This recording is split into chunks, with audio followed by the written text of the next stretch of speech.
បងនឹងរៀបការនឹងចង់យងព្រោះខ្លាចឆ្នាំថ្មីស្រីបានគេបងនឹងរៀបការនឹងចង់យងព្រោះខ្លាចឆ្នាំថ្មីស្រីបានគេ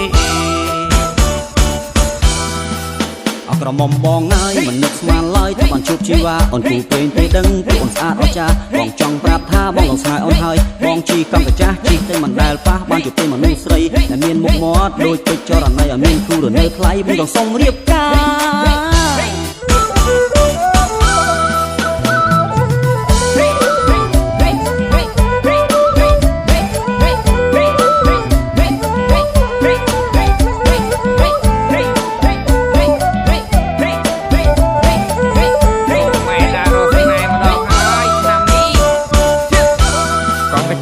បងមួយអោណាបពុយត្រស្រីកងចាស់របងមួយអោណាបពុយត្រស្រីជីទាំងយប់ជីទាំងថ្ងៃដើម្បីជួបថ្ងៃអមាសមុំជីទាំងយប់ជីទាំងថ្ងៃដើម្បីជួបថ្ងៃអមាសមុំបងបានជួបហើយអោស្រស់ត្រាំត្រើយអ៊ីមាសមុំបងបានជួបហើយអោស្រស់ត្រាំត្រើយអ៊ីមាសមុំ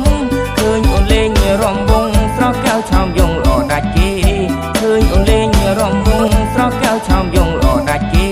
បងសុំសួស្ដីតើអូនមានប្តីឬទុំនេបងសុំសួស្ដីតើអូនមានប្តីឬទុំនេបើមិនទាន់មានគូទេបងនឹងសុំម៉ែឲ្យចូលស្ដី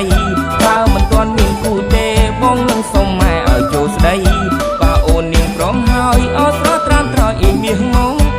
បើអូននាងព្រមហើយអត់ស្រស់ត្រាំត្រអ៊ីមាសងងបងនឹងរៀបការនឹងចង់យងព្រោះខ្លាចឆ្នាំថ្មីស្រីបានគេ